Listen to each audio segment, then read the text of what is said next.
now. So that's kind of like what we're talking about today.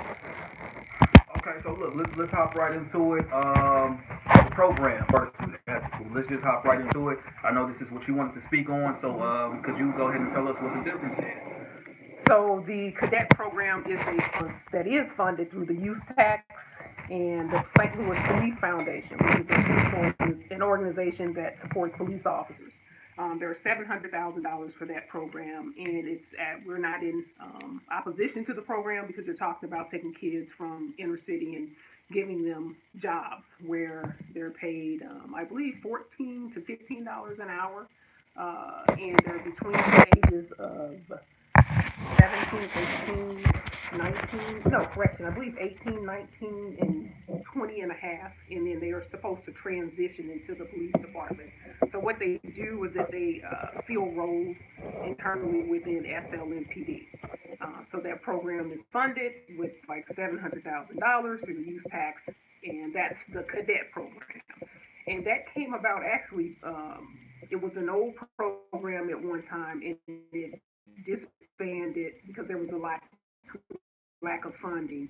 And Captain Perry Johnson and districts to the city about bringing it back, but he wanted to have more of a role with ethical involved in it.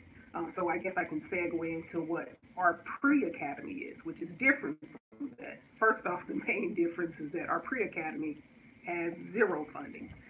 Our pre-academy has had over close to 50 recruits in training hired, most from the inner cities, from St. Louis City, some from St. Louis County, who were hired as recruits in training. And like I said, we have no funding. Last year, we spent about $14,000 out of our own budget to facilitate training for. Today, we had three people start the police academy. They came through our program, which is basically taught by, we have actual attorneys who teach constitutional law. We have police officers, activists, actually Bruce program diverse. We also teach our cadets community service. Community service, that's one of our big things we do. We're always involved in our community trying to help, whether it's something that's a backpack giveaway or if it's some private matter that's really none of us giving to them. We try to do what we can for our community when we can. We also teach ethics, CPR, we teach patrol, and we teach a lot of things that are about ethics and decision making. What would you do in this case versus doing something that's going to get you on real STL News or CNN, Fox 2, wherever? Very, it is the only program in the whole country. So the difference between the programs, number one, county cadets and officers, also St. Louis City. So we have a wide range of people who are hired that were interested in law enforcement that came from our communities that are then, they're not paid to go through our program because they're not going to meet that criteria for the most part of being 20 and a half, 19, 18 years old. So anybody that's 20 and above, our program is perfect for them. It's free, of course, and it's taught at the Urban League at 37. It's been shot in the line of duty. So you're going to have a wide range of training and perspectives, but most of it is going to be geared toward that we start changing what's happening in our police department, and we want to be that change, and we try to train people to be that change. So, I felt like I was talking. Yeah. Okay. All right. Look, have a quick question. All right. So look, what do you feel like the importance is? I understand the translation of it. Just when you're from a community, you're used to your neighborhood. You know who's there.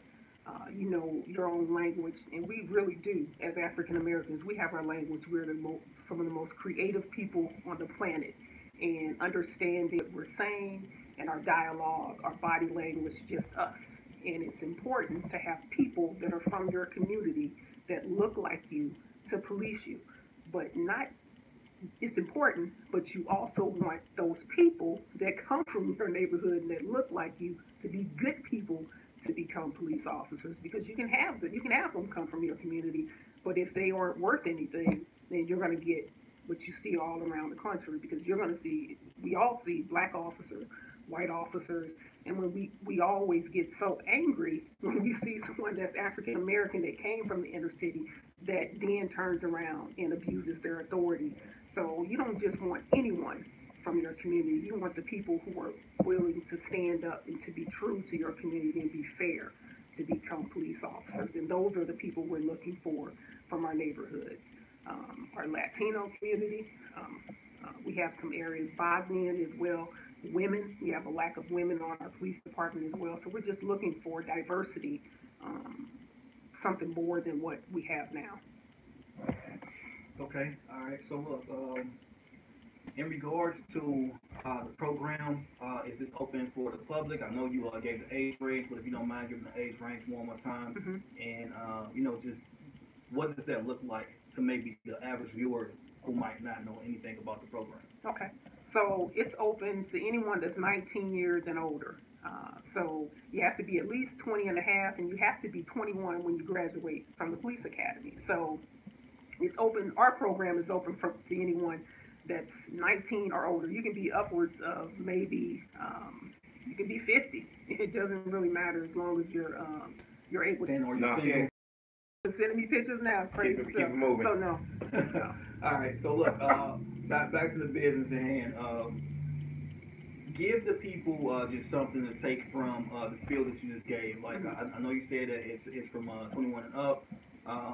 Your program is not funded. The other program is funded. So our program, 3 years, $30,000, which is not a lot of money, and we really control what we say. When you start bringing in your government and your police department, and you have people that are teaching from your police department, you tend to have that view of your department.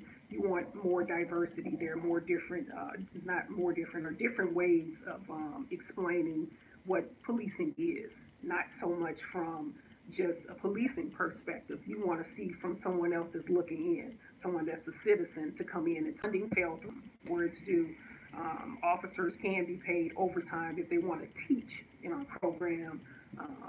Our chief was able to get that for us, which is great, but we also have to pay an outside person for it. So. Okay, all right. And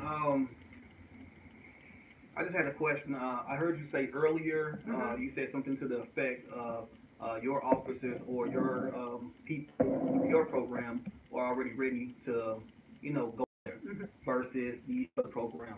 Why are your people ready to go out, and why isn't why do you feel that your people are ready to go out?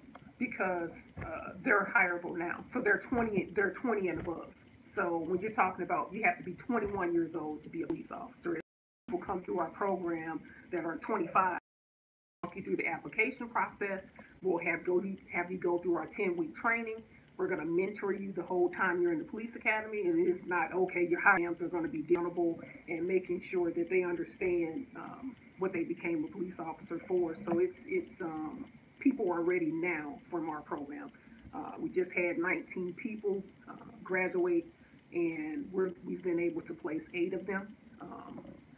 There are some that are not going to be police officers. Like, the program is not a guarantee that you will be a police officer. If you have something in your background that's major, that may harm the community in some way later, we can't support that. But what we do fight very hard for our people to become police officers. Or if they can't make it as a police officer, you may be a park ranger, you may be a clerk. As long as you have a job and you're a part of your community and sustaining yourself. Okay, and I also heard you say something along the lines, and correct me if I'm wrong, you said something along the lines that you guys do have activists come out and speak and talk to the train. What do you call them, trainees? Yeah, they're trainees. Okay, all right. And what do you feel like? How do you feel like that benefits the program? Because you get to see people who are out there that are fighting, and the reality is that activists are fighting for First Amendment rights for officers as well. Whether you agree with how someone is protesting or not, the First Amendment is why we as African Americans are where we're at now. That's just hands down, cut and dry. without the First Amendment and activism and protesting, we would still be slaves. And some of us, despite some of us still having a slave mentality, but we would still be in those positions now.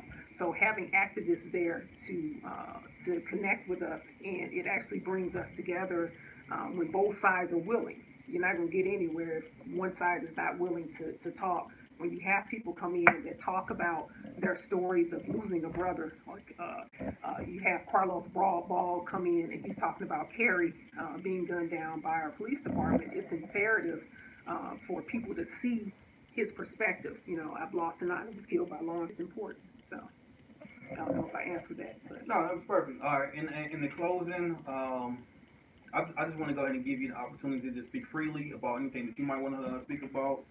It doesn't have to be on the ethical part, but whatever that you want to say that you feel like the people need to know or hear, or it can be on the program in general. So I guess I'll stay on this topic. We start back up tomorrow. Our second 10-week session starts. It is at 3701 Grandale Square at the Urban League. We'll be there to introduce ourselves and to mentor people from our community that want to be in law enforcement. You know, anything that we can do to help them achieve that goal from our community, that's what we're there for, and we're hoping to help them get there. Okay, and how do people follow Ethical? _ Society of Police ESOP. Also, if you want to reach us directly, you can always call us at 314-478-8140. That's our admin, Kendra. And if you're interested in the pre-academy, just come out, call one of those numbers, and we'll return your call. Okay, and we're invited to come check out the pre-academy, right? Yeah. We have done, see why they were established. This is Real STL News. We are signing out for the community because we are the community. I have no idea what happened. Oh, no, got weird at the end. Super weird. Like, it got like super weird, then they said they can't see her face. Then they said her eyes are up there. Whatever. Right, I don't know. Wait a minute, y'all ain't had none of this wine over here. Hey, look, I was looking. It's a phone. It's probably because y'all not used to that phone then. No, it's not. Y'all talking about signing off. Behind the scenes, we're about to close out with YouTube. Sorry for the services running in. Oh my goodness, look what happened, bro. I don't even know why this happened.